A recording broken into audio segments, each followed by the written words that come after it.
요한일서 1장 1절에서 10절의 말씀을 봉독하겠습니다. 태초부터 있는 생명의 말씀에 관하여는 우리가 들은 바요, 눈으로 본 바요, 자세히 보고 우리의 손으로 만진 바라. 이 생명이 나타내신 바 된지라. 이 영원한 생명을 우리가 보았고 증언하여 너희에게 전하노니 이는 아버지와 함께 계시다가 우리에게 나타내신 바 된 이시니라. 우리가 보고 들은 바를 너희에게도 전함은 너희로 우리와 사귐이 있게 하려 함이니 우리의 사귐은 아버지와 그의 아들 예수 그리스도와 더불어 누림이라. 우리가 이것을 쓰면 우리의 기쁨이 충만하게 하려 함이라. 우리가 그에게서 듣고 너희에게 전하는 소식은 이것이니 곧 하나님은 빛이시라. 그에게는 어둠이 조금도 없으시다는 것이니라. 만일 우리가 하나님과 사귐이 있다 하고 어둠에 행하면 거짓말을 하고 진리를 행하지 아니함이거니와 그가 빛 가운데 계신 것 같이 우리도 빛 가운데 행하면 우리가 서로 사귐이 있고 그 아들 예수의 피가 우리를 모든 죄에서 깨끗하게 하실 것이요 만일 우리가 죄가 없다고 말하면 스스로 속이고 또 진리가 우리 속에 있지 아니할 것이요 만일 우리가 우리 죄를 자백하면 그는 미쁘시고 의로우사 우리 죄를 사하시며 우리를 모든 불의에서 깨끗하게 하실 것이요 만일 우리가 범죄하지 아니하였다 하면 하나님을 거짓말하는 이로 만드는 것이니 또한 그의 말씀이 우리 속에 있지 아니하니라. 아멘. 이 말씀은 살아계신 하나님의 말씀입니다. 하나님께 감사드립니다. 아멘. 세상은 언제나 빛과 어둠이 함께 있습니다. 낮에는 태양의 빛, 아래의 길이 분명히 보이지만 어둠이 내리면 한 걸음도 앞을 알 수가 없습니다. 우리의 삶도 이와 같습니다. 겉으로는 웃으며 살아가지만 마음속 깊은 곳에는 죄와 두려움, 외로움이 숨겨져 있습니다. 그래서 사람들은 그 어둠을 감추려 하지만 감출수록 마음은 더 공허하고 불안해집니다. 그러나 빛 대신 하나님이 우리 안에 임하면 죄가 드러나고 길이 보이며 진정한 자유와 생명이 시작됩니다. 오늘 말씀을 통해 빛 대신 하나님 안에 거하는 삶이 어떤 삶인지 그리고 우리가 빛 대신 하나님 안에서 어떻게 살아가야 하는지를 함께 살펴보고자 합니다. 빛이신 하나님을 세상 가운데 가장 온전히 나타내신 분 바로 예수 그리스도입니다. 요한은 1절에서 예수님을 태초부터 있는 생명의 말씀이라고 소개합니다. 태초는 단순한 시작이 아니라 요한복음 1장 1절에 태초에 말씀이 계시니라. 이 말씀이 하나님과 함께 계셨으니 이 말씀은 곧 하나님이시니라는 말씀과 연결됩니다. 요한은 예수님이 창조 이전부터 하나님과 함께 계셨고 그분 자신이 하나님이시며 생명을 주시는 말씀으로 세상 가운데 오셨음을 선포하고 있습니다. 예수님은 멀리 계신 추상적인 존재가 아니라 우리 가운데 오셔서 직접 경험할 수 있는 분이 되셨습니다. 그래서 요한은 이렇게 증언합니다. 우리가 들은 바요, 눈으로 본 바요, 우리의 손으로 만진 바라. 요한은 예수님을 이렇게 증언합니다. 우리는 그분의 음성을 직접 들었고 눈으로 똑똑히 바라보았으며 삶 속에서 깊이 확인했다고 고백합니다. 그리고 부활하신 주님의 이야기를 실제로 살아계신 분으로 경험했다고 말합니다. 이는 예수님이 멀리 계신 분이 아니라 우리와 함께 하시며 가까이 다가오신 분임을 보여줍니다. 요한의 이러한 증언은 당시 교회 안에 스며들었던 거짓 가르침, 영지주의자들의 주장들을 반박하는 것이었습니다. 어떤 사람들은 예수님이 실제로 육체를 가진 분이 아니라 단지 영적인 존재로만 세상에 나타나셨다고 주장했습니다. 또 어떤 이들은 예수님이 십자가에서 고난을 당하신 것이 단지 겉모습일 뿐이라고 왜곡했습니다. 그러나 요한은 분명히 말합니다. 예수님은 실제로 우리 가운데 오셨고 우리는 그분의 음성을 들었으며 그분의 얼굴을 보았고 그분의 손길을 만졌다라고 고백합니다. 요한의 이 고백은 교회가 붙들어야 할 신앙의 핵심 진리였습니다. 예수님은 참 하나님이시며 동시에 참 사람이시고 실제로 이 땅에 오셔서 우리와 함께 하셨다는 것입니다. 그래서 요한은 예수님을 단순히 위대한 스승이나 선지자로 소개하지 않고 생명의 말씀이라 부르며 그분의 본질을 드러내십니다. 이는 예수님 자신이 곧 생명이시며 말씀 그 자체이심을 선포하는 것입니다. 2절의 말씀을 보면 이 생명이 나타나신 바 된지라 우리가 보고 증언하여 너희에게 선포한다고 하였습니다. 여기서 나타나다의 의미는 이전까지 감추어져 있던 하나님의 생명이 예수님이 오심으로 드러났음을 의미합니다. 다시 말해 보이지 않던 하나님의 생명이 눈에 보이고 손에 만져지는 현실이 되었다는 것입니다. 사도 요한과 제자들은 그 생명의 실체이신 예수님을 직접 보았습니다. 그들은 예수님의 말씀을 들었고 병든 자가 고침받는 현장을 보았습니다. 십자가의 고통과 부활의 영광을 함께 경험했습니다. 그리고 이 놀라운 만남을 개인의 종교적 체험으로만 간직하지 않았습니다. 그들은 자신들의 삶을 걸고 증언자가 되었습니다. 교회 안에 있는 성도들과 세상 속의 사람들에게 본 것과 들은 것을 전하며 생명의 복음을 전했습니다. 요한은 예수님을 생명의 말씀이라 증언하면서 그분 안에 영원한 생명이 있음을 선포합니다. 그리고 이 생명을 전하는 이유는 우리도 그분 안에서 하나님과 서로가 참된 교제를 나누게 하기 위함이라고 말합니다. 이러한 교제를 3절에서 사귐으로 표현합니다. 사귐은 헬라어로 코이노니아로 깊이 나누고 함께 참여한다는 의미를 담고 있습니다. 성도들이 사도들과 말씀과 삶을 함께 나누며 그들을 통해 예수 그리스도의 실제와 연결되고 나아가 하나님과 성령 안에서 하나 되는 깊은 영적 연합을 의미합니다. 그래서 요한이 강조하는 사귐은 교제의 기쁨을 넘어 하나님과 생명을 함께 소유하는 참여이며 교회 공동체가 단순한 모임이 아니라 그리스도 안에서 하나의 몸으로 살아가는 것을 가리킵니다. 우리가 나누는 교제가 사람들 사이의 친밀함에서 끝나는 것이 아님을 알려주는 것입니다. 진정한 교제의 중심에는 언제나 하나님과의 관계가 있습니다. 교회 안에서 서로 잘 지내고 함께 어울린다 해도 하나님과 이어져 있지 않으면 그것은 오래가지 못하는 모임이 될 수 있습니다. 하지만 그리스도 안에서 맺어지는 교제는 그 안에서 하나님과 연결되고 서로가 한 생명을 나누며 영원히 끊어지지 않는 깊은 사랑과 생명의 사귐을 누리게 됩니다. 요한은 이 교제의 복됨을 전하면서 이렇게 고백합니다. 우리가 이것을 쓰는 것은 우리의 기쁨이 충만하게 하려 함이라. 기쁨은 단순히 마음이 즐겁고 행복한 상태가 아닙니다. 그것은 하나님과의 교제 안에서 누리는 영원한 만족과 충만함입니다.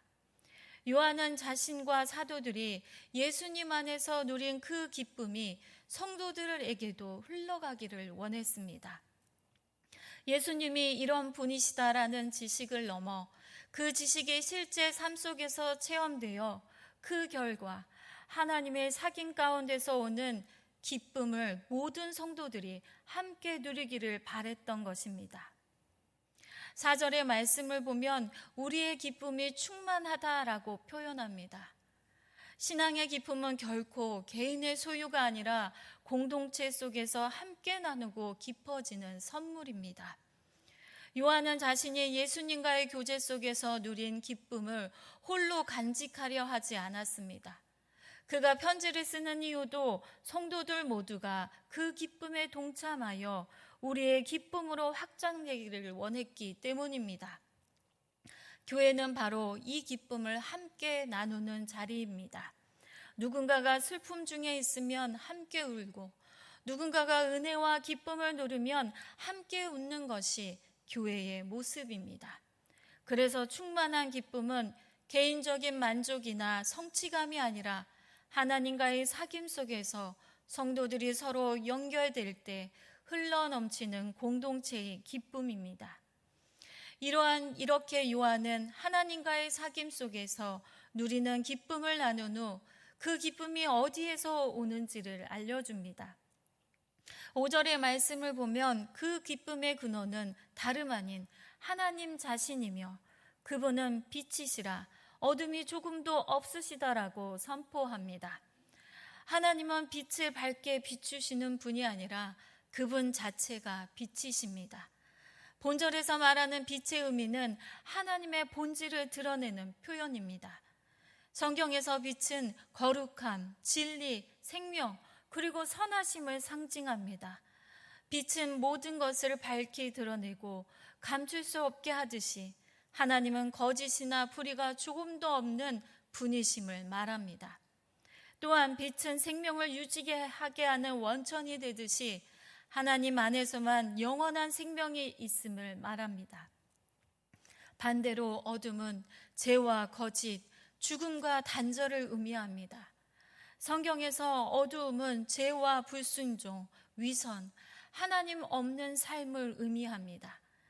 삶의 방식이 여전히 세상적이고 자기 중심적이며 죄의 습관 속에 살아간다는 것을 말합니다. 그래서 하나님은 빛이시라 그 안에 어둠이 조금도 없다고 선포한 것은 하나님 안에서 죄나 불의가 전혀 없으시며 완전한 거룩한 진리만이 존재한다는 것을 말하는 것입니다. 우리는 때때로 하나님을 무섭게 심판하시는 분으로만 오해하기도 합니다. 그러나 요한은 하나님을 빛이신 하나님으로 말하고 있습니다. 그 빛은 어둠 속에 숨어있는 우리의 죄를 드러내며 정죄하려는 빛이 아니라 오히려 우리를 죄에서 건져내고 새 생명으로 이끄시는 구원의 빛입니다. 그 빛 안에서 우리는 참된 안식처를 발견합니다. 하나님의 빛은 두려움이 아니라 평안이며 심판이 아니라 회복입니다. 죽음이 아니라 생명을 주시는 것입니다.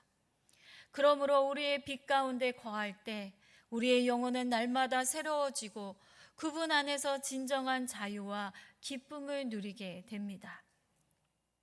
이어서 요한은 말과 삶이 일치하지 않는 태도를 지적합니다.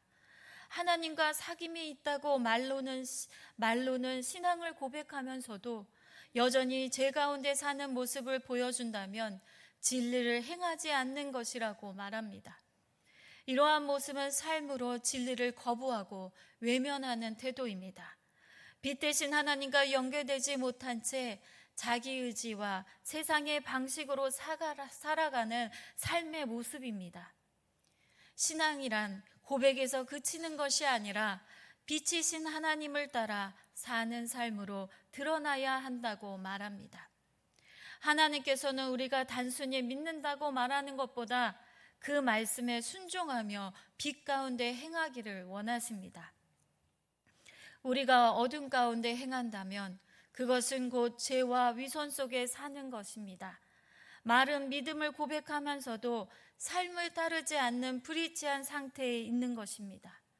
이러한 삶은 결국 하나님과의 참된 사귐을 잃어버리게 합니다. 그러나 하나님은 우리를 두려움 속에 머물게 하지 않으십니다. 어둠 속에서 방황하는 삶을 드러내신 이유는 우리를 빛으로 이끌어 주시기 위해서입니다. 요한은 이제 빛 가운데 거할 때 누리게 되는 놀라운 은혜와 참된 교제를 우리에게 보여줍니다. 7절의 말씀입니다. 함께 읽겠습니다. 그가 빛 가운데 계신 것 같이 우리도 빛 가운데 행하면 우리가 서로 사귐이 있고 그 아들 예수의 피가 우리를 모든 죄에서 깨끗하게 하실 것이요. 빛 가운데 행한다는 의미는 하나님이 빛이심으로 그분을 닮아가는 삶을 말합니다. 빛이 있는 곳에서는 숨길 것이 드러나듯 말씀 앞에 설 때 우리의 삶도 점점 변화되어 갑니다.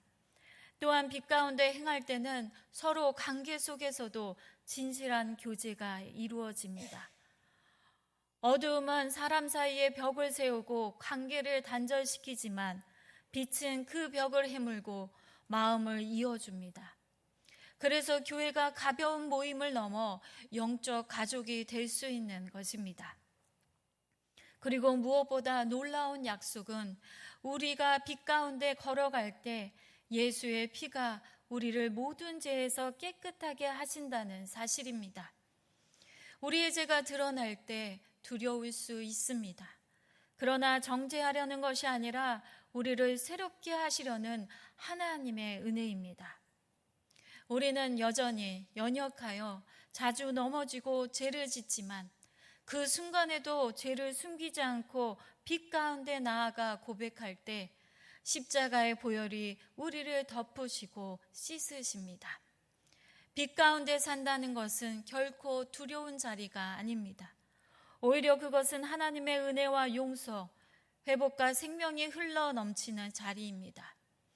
빛 가운데 있을 때 우리는 더 이상 죄와 어둠에 갇힌 존재가 아니라 보혈로 덮인 하나님의 자녀로 살게 되는 것입니다.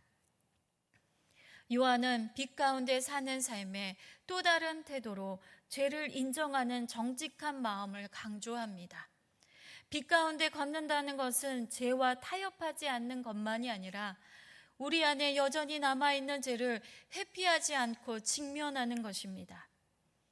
만일 우리가 나는 죄가 없다고 말한다면 그것은 스스로를 속이고 하나님의 진리가 우리 안에 없는 것입니다.